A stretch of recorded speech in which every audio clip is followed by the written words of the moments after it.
le besoin d'expansion de l'agriculture. Comment trouver le juste arbitrage justement pour une reconquête de nos couverts forestiers, comme vous l'avez dit tout à l'heure? Eh bien, nous venons d'assister à l'inventaire faunique et forestier national, qui était un élément important de la mise en œuvre de notre politique forestière. Pour mettre en œuvre notre politique forestière, il faut avoir des données fiables. Et il était donc important de faire cet inventaire faunique et forestier qui nous permet de mieux orienter notre politique. La présentation que nous avons eue aujourd'hui nous a permis de voir les résultats en matière d'inventaire forestier, faunique et surtout les implications socio-économiques que cela nous permet de constater que la démographie, l'agriculture sont des facteurs importants de la déforestation. Mais il faut aussi ajouter une part importante de la régression en matière de faune en Côte d'Ivoire. Donc tous ces résultats vont nous permettre d'orienter, comme je l'ai dit, notre politique. Et les solutions, nous les connaissons. Il faut déjà stopper la déforestation, faire en sorte que l'agriculture ne soit plus destructrice de forêt, mais cela est bien compris. Trouver les voies et moyens pour que nos agriculteurs continuent de travailler sans détruire la forêt, faire en sorte que la biodiversité puisse revenir en Côte d'Ivoire. Donc cela implique des comportements qui doivent changer, une prise de conscience de notre population et de tous les acteurs dans ce domaine. Nous avons un patrimoine à préserver. Soit que nous sommes sur la bonne voie, il faudra être encore plus rigoureux, encore plus déterminé pour que l'application de cette politique soit L'inventaire lui-même, monsieur le ministre, il est quelque peu alarmiste quand même. Il est très alarmiste, mais il est réel. Vous savez que nous avons fait face à notre problème de façon tout à fait responsable, mais de toute façon tout à fait pragmatique. Cela va prendre un temps donné, mais nous avons foi que l'application de notre politique, qui a été bien élaborée, bien étudiée, nous amène à ce que le couvert forestier soit reconquis d'ici 2030.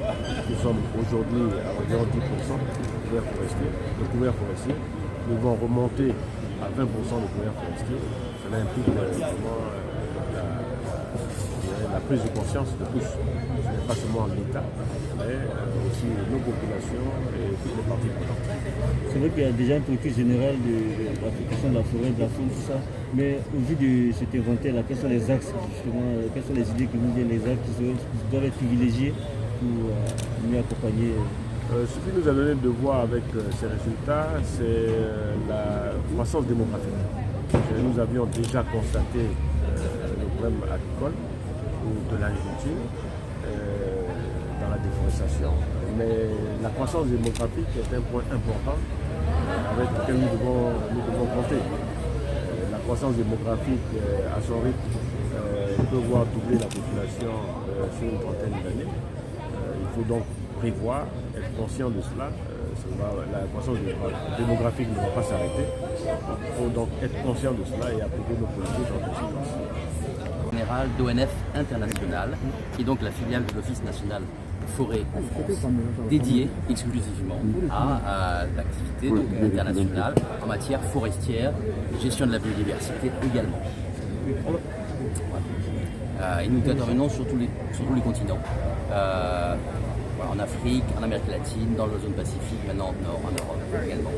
Nous sommes un bureau d'études international avec une spécificité qui est l'implantation dans des zones particulières, en une présence physique, je dirais, de filières. On vient de compter les décors on fait le point sur la déforestation en Côte d'Ivoire. Au niveau de votre organisation, qu'est-ce que vous pouvez faire Au niveau de votre organisation, oui. Qu'est-ce que vous pouvez faire pour aider la Côte d'Ivoire à se reboiser? Est-ce qu'il y a des zones d'espérer? Alors bien sûr qu'il y a des zones d'espérer. Alors je pense qu'on peut idéalement aider la Côte d'Ivoire demain à mettre en place particulièrement des processus de suivi de la forêt, par voie satellitaire, par voie drone, par voie physique également, puisque je le disais tout à l'heure, l'important c'est de conserver ce qui peut l'être encore avant même de penser à reprendre. Et donc c'est un suivi et faciliter les interventions en temps réel des gardes forestiers ivoiriens pour mettre fin immédiatement aux pénétrations, aux dégradations de la forêt, hein, par leur paillage, par l'abattage clandestin, par l'occupation effectivement clandestine. Ça, je dirais, on peut aider la Côte d'Ivoire à se doter de moyens de surveillance et d'intervention en temps réel. Parce qu'effectivement, quand on est face à un problème d'invasion dans la forêt, il faut intervenir tout de suite, pas laisser les gens s'installer. Surtout s'ils sont sur l'enceinte légale. Voilà. Ça, c'est, je dirais, la première chose. Après, sur les conseils à la plantation, parce qu'il faut replanter et replanter éventuellement pour créer des corridors écologiques permettant aux animaux de circuler. Hein, c'est ce que expliqué aussi, la création des corridors pour faciliter ici et là la présence des animaux et leur épanouissement.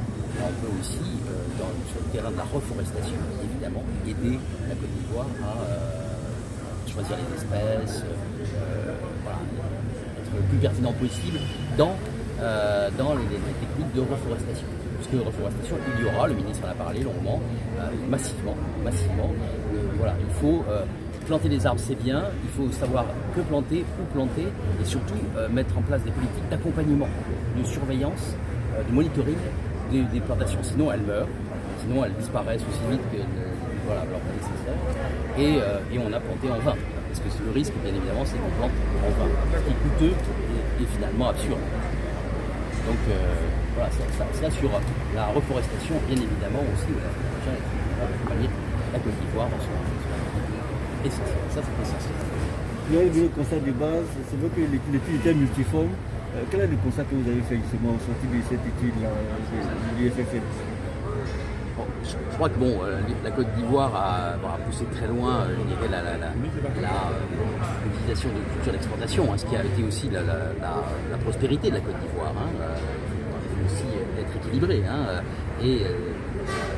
donc ce constat-là, il doit être fait. Maintenant, il faut passer à un autre mode de développement parce qu'on a constaté effectivement les dégâts sur la nature. Hein, et demain, c'est le réchauffement climatique aussi qui, on voit bien avec la disparition de la forêt, entraîne la disparition aussi des climats traditionnels, hein, les pluies, etc. La forêt produit de la pluie et la sécheresse avec son cortège de feux de forêt, de dégradation de la santé des forêts aussi, est également une menace réelle sur la forêt ivoirienne, comme sur la forêt africaine aussi. Donc, il faut restaurer les forêts aussi pour le climat, pour le stockage carbone également, parce que c'est aussi important.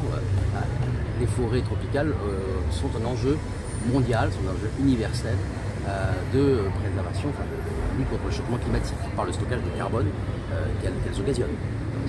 Et ça, il faut un mécanisme de rémunération à ce moment-là du stockage. Moi, je suis colonel Lasma. Je suis chargé de la composante élémentaire phonique nationale au ministère des Eaux et Forêts. Je suis donc le représentant du maître d'ouvrage qui constitue le ministère des Eaux et Forêts. Voilà, je travaille en étroite collaboration avec le maître d'œuvre composé du consortium hygiène, ONF. Donc ce consortium a mis en place un bureau ici, M. Poussal, ONF Côte d'Ivoire. Et donc je suis avec à sa tête un conseil technique principal, quand je fais son homologue, on a travaillé ensemble dans le cadre de ce projet. C'est vrai qu'il y a beaucoup à dire, mais comment s'est déroulé de façon globale ce travail de recherche-là, et puis quelles étaient les difficultés et les conclusions lesquelles vous avez tirées là? Bon, voilà, comme on l'a dit, c'est un projet, comme l'a expliqué le conseil technique municipal, qui a nécessité beaucoup de travail, mais il a fallu beaucoup d'abnégation et de courage pour aboutir à cela. Bon, on a commencé par des formations, puisqu'on a intégré des équipes nationales, des structures nationales, donc ces structures nationales comme la Sodefort, l'UPR et la NATR, qui étaient donc les opérateurs sur le terrain, ont eu la formation de la part du maître d'œuvre. Voilà. Après ça, le travail proprement dit a commencé, et puis il y a eu des contrôles qui ont été exécutés également par le maître d'œuvre, et ensuite tous ces résultats ont été collectés et traités. Donc c'est le résultat que nous avons fait. Bon, ça n'a pas été facile, il y a eu beaucoup d'embûches, mais nous avons fait tout pour les surmonter. Voilà. Donc le travail n'est facile. D'abord, on a été, comme on l'a dit, on a été bloqué par la situation sanitaire, le Covid. On a eu un arrêt d'environ un mois et quelques, je crois. Mais après, il y a eu certaines difficultés liées à des incompréhensions. Mais tout ça a été surmonté. L'essentiel, c'est d'aboutir au résultat. Et je crois que merci de avoir beaucoup de résultats. Et je pense que c'était un résultat qui est bon. Beaucoup collaborer avec vous pour que justement cette communication sur les plateformes puisse se faire au niveau national, mais aussi à un niveau local, à travers des radios de proximité. Donc, ce projet s'est terminé, il a duré 2 ans et demi. Je pense que vous avez pu vous informer sur l'ensemble des documents qu'on vous a donnés, notamment les clients, les fiches synthétiques sur les résultats de l'IEPM. Vous avez les résultats clés que vous avez pu lire et que vous pourrez communiquer, notamment sur les surfaces de forêt encore existantes, sur les différentes espèces animales en danger critique, etc. Donc je pense que votre rôle est fondamental dans la communication d'informations pour le grand public, parce que c'est un inventaire, c'est une étape très importante dans la gestion des écosystèmes forestiers de la Côte d'Ivoire. Ça faisait 40 ans qu'il faut l'inventaire. Maintenant, cet inventaire est un peu un état des lieux qui permettra à la Côte d'Ivoire de prendre des décisions dans le court terme et le long terme. Merci M. Pascal Puni. Je rappelle que vous êtes un conseiller technique principal de l'Office national des forêts pour la Côte d'Ivoire. Nous allons demander à M. Pierre-Emmanuel Leclerc, directeur général de l'Office national des forêts internationales. Voilà, je pourrais parler chez lui d'ouvrir pour cet inventaire forestier et faunique. En 2 mots. En 2 mots, parce que je n'aurais absolument pas monopolisé le temps de parole. Grâce à la communauté, beaucoup de choses intéressantes à vous dire. Voilà, comme je l'ai dit ce matin, c'est une très belle aventure humaine qui a duré 2 ans et demi, qui est agitée comme toute aventure humaine, et qui a, je dirais, mobilisé tous les acteurs ivoiriens. Je remercie d'ailleurs, parce qu'ils ont été effectivement tous ces acteurs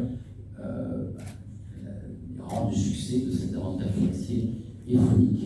Et aussi de la socio-économique et on peut oublier de Côte d'Ivoire qui a été, je crois, comme le rappelait ce matin, que c'était un export en soi, puisque j'avais sur Emmanuel Leroise,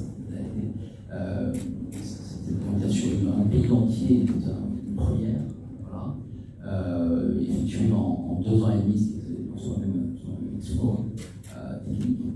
Et on a pu entendre aussi les 3 interventions passionnantes ce matin, qui ont bien mis en valeur, je dirais, la complexité scientifique de l'opération et je dirais sa réussite scientifique, justement. Donc maintenant, tout le monde peut partir à nouveau dans le futur sur une base très saine, très consensuelle, sur l'état de la forêt, de la faune de Côte d'Ivoire et bâtir sur ce socle solide une politique ambitieuse de reforestation, de protection, aussi pour aider finalement la Côte d'Ivoire, la forêt et la faune qu'elle a perdu en une trentaine d'années.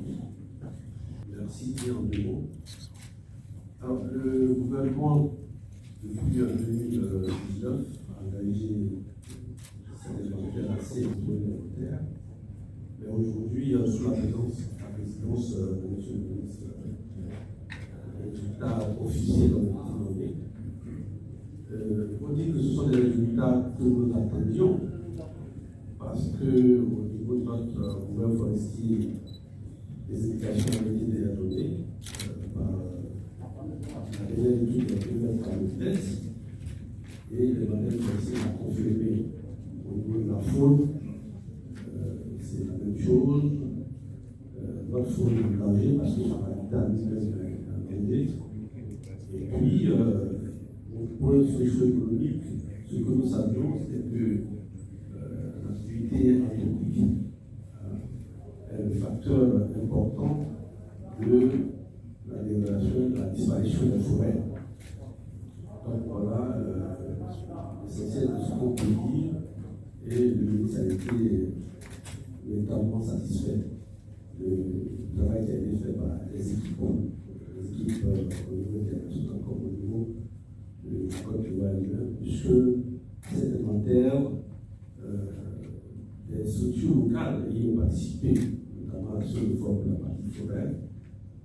Lui, il peut être la partie faune et la partie socioéconomique. Bien entendu, nous avons eu pour souci de pouvoir pérenniser cet inventaire parce qu'on ne peut pas attendre 40 ans pour revenir. Et sur cet élan, il y a des discussions, des études qui sont possibles, qui permettront de mettre en place une structure. Quand nous attendons aux questions, M. Cuny l'a dit tout à l'heure, les informations existent.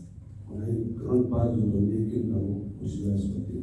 Et je pense qu'à tout moment, on peut mettre à la disposition de tous ceux qui veulent faire des enquêtes.